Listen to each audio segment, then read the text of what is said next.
Talk me through the next gen side of things. So how that's designed to try and bring talent together, the next generation of talent together. Talk me through it. Yeah.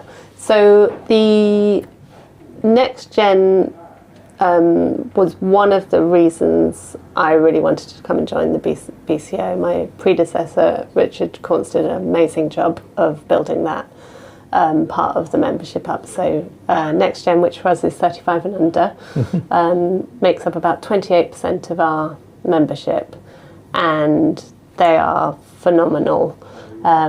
They are. I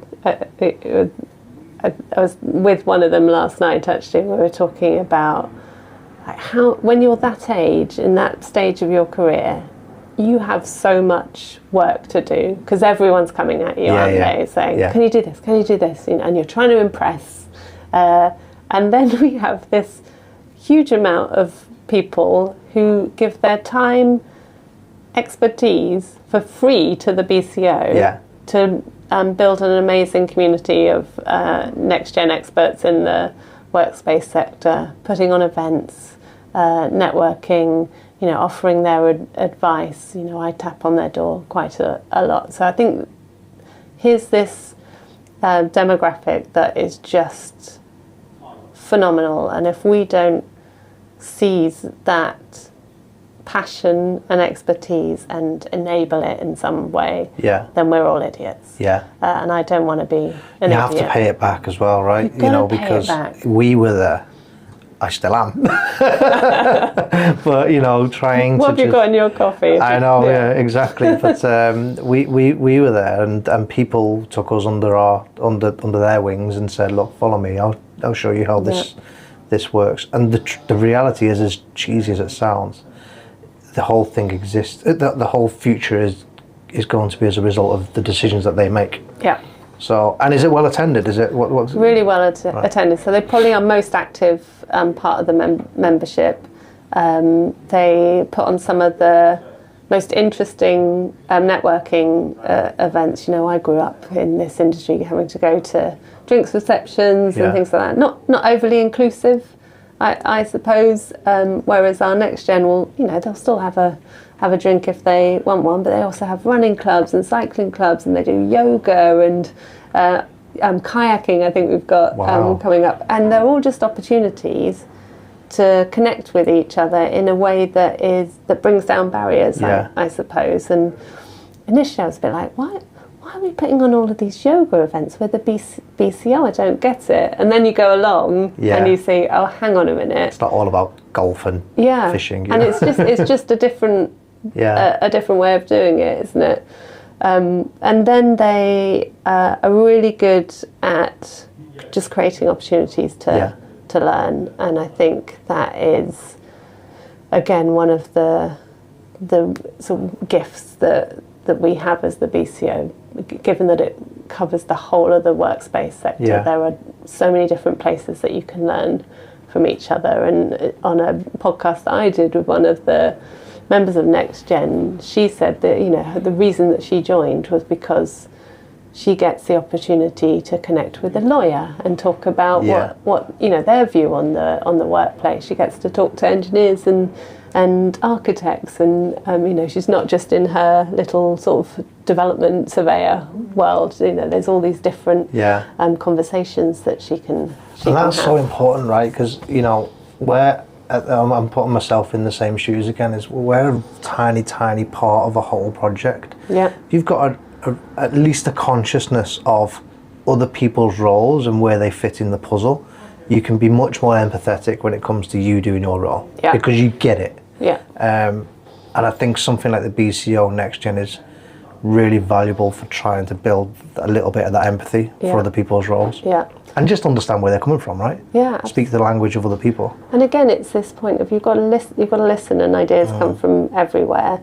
And while there might be people like you and I have maybe been through a cycle or two that will have experiences to share, there's also people have ideas at every age. You know, everyone's had a different lived experience, so we have to lean in and listen to those and share. And you know, if we can do that really well, the outcome is something spectacular that you have thought about from so many different angles. So I think, you know, regardless of age or experience, we've all got something to give. Yeah, absolutely. Speaking of, I don't know if you saw the Bill Gates. You see the Bill Gates Netflix series that was on? It was probably pushed out around a year ago now. It made a 4-part series maybe, and it's Bill Gates solving existential crisis things in each episode. One of them's around toilets, and one of them's around world disease and stuff like that. One of the most powerful people that's ever lived. And yet, one of the things I picked up from this particular Netflix show is on each of his episodes, he barely talks. He asks questions. And even on something like technology, I think one of them was on AI, where, you know, he's obviously super knowledgeable, but the episode is essentially him asking questions of people, young people. One of them's on social media, actually. He's speaking to his daughter, who's, I don't know, 19, 20. I'll tell you what one of them was about. Actually, now it's coming back to me. Vaccines, COVID vaccines. And obviously he got a massive smear campaign against him because everyone thought Bill Gates was sticking, what are they called? Jabbing people with links and all sorts of stuff. And he addresses that head on in this particular thing. But the point the reason I'm trying to make here is that the episode is him speaking. Whether he agreed with him or not, he was asking questions and speaking and asking questions. And I was just like, this guy's the most knowledgeable person I know on that particular subject. And yet, he's still speaking to the 19, 20-year-old to say, tell me why you're thinking that. Mental. But anyway, tangent slightly, but I thought that relevant. Talk to me about, so we've mentioned a little bit around this kind of hybrid working, SME decisions that are being made at the moment. What is the general thought on that particular subject at the moment? Yeah, so I don't like the term hybrid because I think it's a sort of them and us word, isn't it? It's like you're in or you're out. I like the term flexible. Right. Because I think where we're at and where we should be is that we are flexible with people, and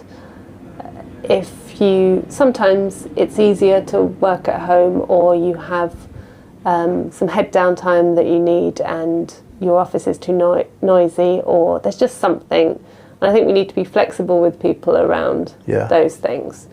And times, you know, there is no 9 to 5 anymore. We can work all hours of the day if we want to, and I think we just have to be flexible with people around. If you have childcare issues, then you flex your day around that, and we just have to be open to that. And I think if that's the future, that sounds... So if that is the future and that's the decision that, you know, the conversation that you're having, how does that affect the decisions that people are making around their workplace? I think that doesn't stop people coming into the workplace. And the reason I don't like hybrid is because people are like, oh, I'm 2 days in and 3 days at home. And it's like, well, why that? If it's, you know, I like to take my kids to school, so I log on a bit in the morning beforehand, take my kids to school, rock into the office to be with my colleagues and do my job at 10:30, 11, whatever it might be. So I think that I think people will come back to the office, and you're already seeing it. And you know, we've done some research on occupancy and utilisation recently, and I don't think we've settled. But there is the twats, isn't there? The Tuesday, Wednesday, Thursday, and that feels pretty solid. But I'm in most days of the week. So Friday's probably my admin day mostly, or a nice lunch. But Mondays are pretty busy in London anyway. So I think we are shifting back to that.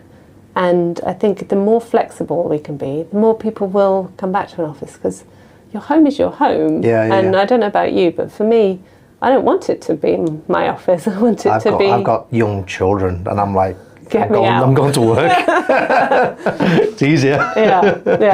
And I think if we can make it easy for people to come to the office. You know, I have a little dog, and until recently my husband worked at home the whole time. He worked for in energy tech, and they were all home based, and he did 3 years, and I was like, I can't do it anymore, I need to connect with people physically. And now we have to put the dog in doggy daycare, and but you know, if it was like, oh well, you can take the dog to the office because there's a doggy daycare at the office, or they're allowed there, then suddenly you're like, well, I don't need to be at home because I don't need to do doggy